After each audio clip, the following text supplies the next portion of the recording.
A big thank you to everyone who's stepped up and become a supporter of the Cyberwire on Patreon. You can find out how and all the benefits at patreon.com/thecyberwire. Security firms warn of Iran's growing cyber capabilities and Tehran's disposition to use them. Gossips and activists far outdo bots in spreading disinformation. The Memcache kill switch should be approached with legal caution. Slingshot espionage tools have been active quietly in the Middle East and Africa for 6 years. Fancy Bear sniffs at Asia. And Australia is concerned about Chinese espionage and influence operations.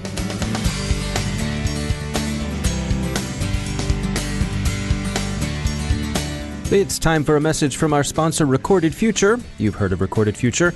They're the real-time threat intelligence company. Their patented technology continuously analyzes the entire web to give InfoSec analysts unmatched insight into emerging threats. We subscribe to and read their Cyber Daily. They do some of the heavy lifting in collection and analysis that frees you to make the best informed decisions possible for your organization. Sign up for the Cyber Daily email, and every day you'll receive the top results for trending technical indicators that are crossing the web, cyber news, targeted industries, threat actors, exploited vulnerabilities, malware, suspicious IP addresses, and much more. Subscribe today and stay ahead of the cyber attacks. Go to recordedfuture.com/intel and subscribe for free threat intelligence updates from Recorded Future. It's timely, it's solid, and the price is right. It's recordedfuture.com/intel, and we thank Recorded Future for sponsoring our show.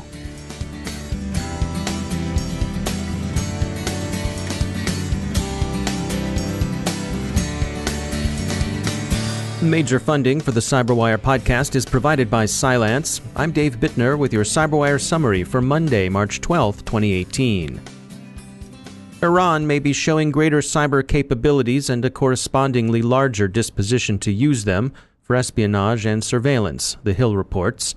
Researchers at security firm Symantec have seen an expansion of activity into Israel, Jordan, Turkey, Saudi Arabia, and the United Arab Emirates.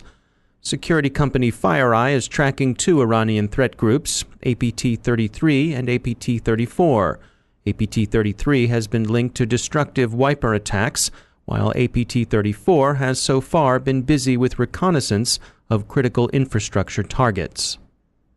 The University of Toronto's Citizen Lab says that Egypt, Syria, and Turkey are adapting Sandvine products to install spyware and cryptojackers. Sandvine says it's got nothing to do with it. Bots have their uses in spreading disinformation over social media, but an MIT study suggests human gossips are overwhelmingly more active in doing so. Demonstrably false claims are jumped on, retweeted with delight by the enthusiastic and the committed.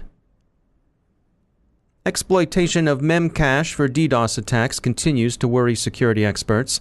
There's also some concern over a kill switch Carrero found last week. As reported in several news outlets, Carrero thinks the kill switch, a flush all command, could provide a counter to very high-volume attacks the exploit can generate. But the Register asks, is flush all the cavalry or questionably legal interference in someone else's computer?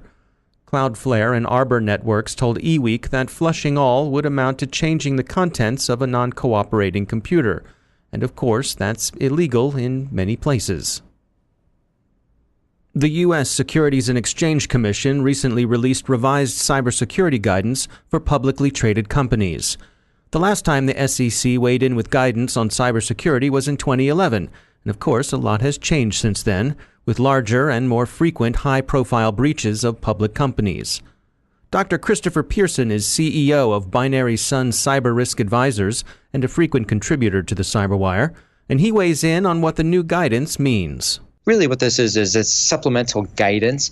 It's meant to provide further interpretation on the original guidance. And what it really does is it kind of, if you wanted to, you could break it down to three different areas. It talks about cybersecurity risks in terms of you, publicly traded company, must dimension the risks, understand them, have policies and procedures around it, and update the public, the investor community, those people that you have a duty to. You must go ahead and update that continually as those things change. Second, this whole area of insider trading. Insider trading programs, they're fairly common within publicly traded companies. What this guidance said and makes abundantly clear is any type of trading that happens around, surrounding, just before the announcement, just after the announcement of a data breach, of a cybersecurity incident, needs to be looked over with a special scrutiny, and there needs to be policies and procedures around this, and you companies must own this. And then third, the area of governance. The SEC, I mean, really, they pretty much ask two questions here. They say, you board, what is your role in cybersecurity and cybersecurity risks, incidents, issues, and how are you engaging with senior management, with leadership on cybersecurity? That's what the new interpretive guidance really focuses on, those three areas. This is a wake-up call for all public companies, the senior management, and the boards, specifically the chairperson of the board, the chairperson of the audit committee, if they have it, the chairperson of the risk committee, to actually ask themselves the fundamental questions. What role is the board playing in cybersecurity, and how is it engaging with senior management?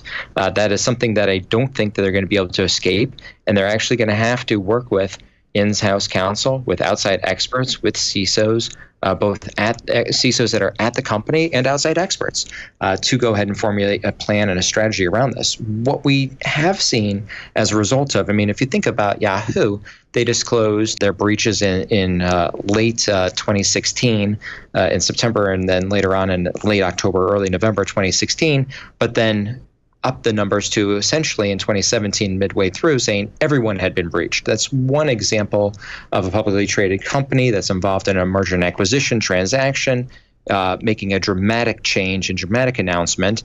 And the board and the SEC does say, hey, look, if things change, we understand that. We know that things are not going to be perfect. We know they're going to change.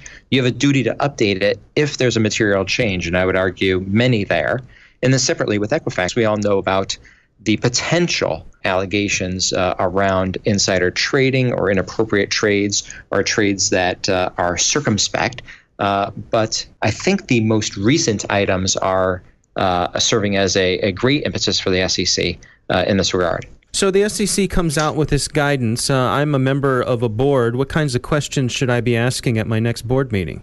Yeah, Dave, that's a great question. So I mean, realistically, they should be immediately determining who has governance over the cybersecurity risk programs. Where is that coming in from? Is it coming in from audit? Is it coming in through an enterprise risk management committee? Where's the CISO reporting? Where's the CIO reporting? How is that reporting relationship going? What times have cybersecurity incidents and risks been addressed by the board? How long have those people been in the board meetings? I mean, there's definitely some more statistical analysis that can be done here in terms of, is the board receiving and seeing the right people regarding cybersecurity risks? Secondarily, are they actually, when they do see those people, when they do have that information come forward at a strategic level, are they receiving the right type of information? Are they taking action in the right manner? Do they have the right types of auditing and reporting and procedures there? And how exactly is the board then interfacing back with management? It's not enough that this be a one-way street. It has to be a bidirectional street. They have to be communicating with senior management about cybersecurity risks, about strategic things that it should be looking at, and also what things are coming over the horizon in terms of cybersecurity risks to the business, to the enterprise. So really, it's the analyze what is currently going on in terms of structure, meetings, people that are reporting in on this topic and subject. Second, try to figure out from a governance and reporting standpoint, is that working? Is it efficient? Also, from an education standpoint, is the board well educated on cybersecurity and how to actually govern it? And finally, probably one of the biggest things, and I think we're going to see this change, and just very much so in the way that Sarbanes-Oxley did, is who on the board, when they look to the left, when they look to the right, or look around that big circular table, who on the board is actually the cybersecurity expert? I think that we know who the financial experts are because we have to under Sarbanes-Oxley, but who is actually the member of the board that is leading the charge strategically and governance-wise on cybersecurity? Those would be some of the basic questions to start out with. That's Dr. Christopher Pierson from Binary Sun Cyber Risk Advisors. Kaspersky Lab has described Slingshot, cyber espionage malware, that for 6 years has quietly infested systems in the Middle East and Africa. The researchers call it sophisticated and stealthy, an elegant product, they think, of a nation-state. They don't say which nation-state, but they do note that the debug code is written in pretty good English. A Kaspersky study also sees a shift toward Asia in Sophacy's interest. Sophacy is also known as APT28, Czar Team, and Fancy Bear. Kaspersky describes the group as pragmatic, measured, and agile. Also, it's Russian-speaking. Those who think the bears have gone into hibernation as far as Western targets are concerned, however, shouldn't get too cocky. The UK is considering sanctioning Russia for the attempted assassination in England of former GRU officer and MI6 spy Sergei Skripal. Many think sanctions would prompt Russian retaliation by cyber attack. A number of British officials, including some senior military leaders, have been warning about the country's vulnerability to cyber attack, with particular concerns for critical infrastructure, and so considerations of how to handle possible retaliation aren't idle. Russia has denied involvement in the attempted poisoning by nerve agent of Skripal and his daughter, while simultaneously suggesting that Skripal had it coming, and that other potential turncoats should take heed and take warning. Smert spionum, death to spies, whence comes the acronym SMERSH of Stalin's secret police and James Bond villain fame, apparently continues to animate Russian counterintelligence policy. It would seem difficult to have it both ways. There's at least some cognitive dissonance between "it's provocation, we didn't do nothing," and "see, that's what spies get." Australia's Ministry of Defence has banned use of the Chinese-manufactured app WeChat on its personnel's office phones. There are two concerns here. First, what the MOD sees as careless data exposure through the app, and second, the strong suspicion that WeChat is firmly in the pocket of the Chinese government, and so in the pocket of Chinese intelligence services. Australian concerns over Chinese influence operations are at least as strong as American worry about Russian opinion sharing. Foreign Affairs characterizes the influence as including inducements, threats, and plausible deniability. The problematic behavior includes buying access and influence through political donations, such donations being routed through third-party cutouts, co-option of Australian universities as propaganda vehicles, and diversion of Australian scientific research to the benefit of People's Liberation Army modernization. There's even been a full-blown political scandal in the Senate, as one-time up-and-coming Labour star Senator Dastyari resigned in January after getting support from a donor linked to the Chinese Communist Party and publicly retailing Beijing's South China Sea talking points. China's President Xi, by the way, has just been installed as effectively leader for life with the repeal of presidential term limits. But this grant of tenure came after a parliamentary vote of approval, so it's all good, right?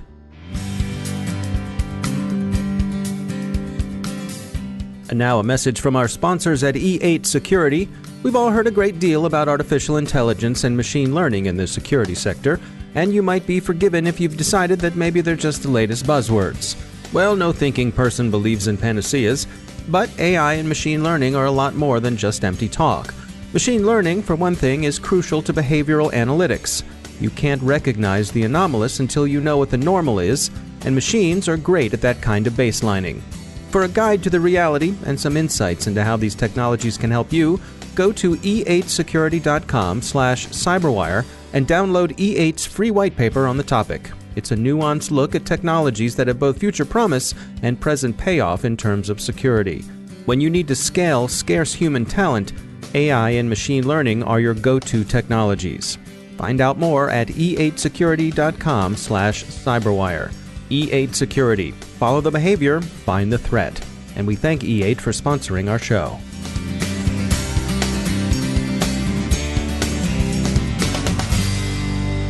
And joining me once again is Jonathan Katz. He's a professor of computer science at the University of Maryland and also director of the Maryland Cybersecurity Center. Jonathan, welcome back. In the time since the Spectre and Meltdown vulnerabilities came to pass, we've discussed them, but I thought it might be interesting to dig into some of the technical details with you and get your perspective on it. What do you have to share? Yeah, these are really fascinating vulnerabilities, actually, or bugs that have been discovered. And what's really interesting about them is, number one, how deep they go, because they basically arise from ways that the processors on a lot of our computers have been made to work. And so from that point of view, they're really just about everywhere. And it's also very difficult to get rid of them or to patch them. Another thing that's really interesting about it is just the way that the vulnerabilities arose and the causes for those vulnerabilities. Let's dig into some of the details there. What do you mean by that specifically? So one of the ways that modern processors work, and they do this in order to optimize their performance, is they do something called branch prediction. So this, at a high level here, basically means that if you have like an if statement, if x equals 1, do one thing, and if x equals 0, do another, what your processor might do is actually execute both of those instructions until it can figure out which one of those was the correct path that it should have taken. So it'll execute both of those in parallel, and that way immediately when you figure out what the value of x is, you can go ahead and take the right result. And then the processor is supposed to throw away the result taken on the other branch, right, which is no longer needed. And the flaw basically was that even though the processor would do that correctly and would erase the data that it computed on the branch that wasn't taken, there would be a residue in memory based on that branch, based on the non-taken branch. And that residue in memory could, for example, involve cryptographic keys or other cryptographic material. And then researchers were able to show that they were, in fact, able to get access to that data through another complicated mechanism. That's kind of a side point here almost. But they were able to show that they were able to get access to that data, and thereby, even though the data was computed on a branch that was never actually taken, the researchers were still able to get access to that. So it's pretty incredible, actually. Yeah, it's fascinating to me that it was such a sort of a fundamental part of computer science. I mean, people are saying that textbooks are being rewritten based on these discoveries. Yeah, that's right. So this idea of branch prediction is a relatively old idea, I guess around 20 or even maybe 30 years old. And it's fundamental in the way computer architectures are designed nowadays. And people just never thought about the security implications of that. So certainly people weren't thinking in that direction 30 years ago. And even until 6 months ago, people didn't think of the security implications of that. And so now people are going to have to go back to the drawing board and think about how they can square the processor optimizations with the need for security. And do you think this is going to trigger a whole new line of research of people going and going back and looking at the fundamentals to see if there are security issues lurking within? Yeah, exactly. I think it's on both sides, actually. It'll involve researchers looking at the existing architectures and seeing whether or not they're vulnerable. And then it'll also involve architecture experts looking at the current designs and seeing how they can fix them to make sure that they're not actually vulnerable. All right. That's interesting stuff. Jonathan Katz, thanks for joining us. Thank you. And that's the Cyberwire. Thanks to all of our sponsors for making the Cyberwire possible, especially to our sustaining sponsor, Cylance. To find out how Cylance can help protect you through the use of artificial intelligence, visit Cylance.com. And thanks to our supporting sponsor, E8 Security. Follow the behavior, find the threat. Visit e8security.com to learn more. The Cyberwire podcast is proudly produced in Maryland out of the startup studios of Data Tribe, where they're co-building the next generation of cybersecurity teams and technology. Our show is produced by Pratt Street Media with editor John Petrick, social media editor Jennifer Iben, technical editor Chris Russell, executive editor Peter Kilpie, and I'm Dave Bittner. Thanks for listening.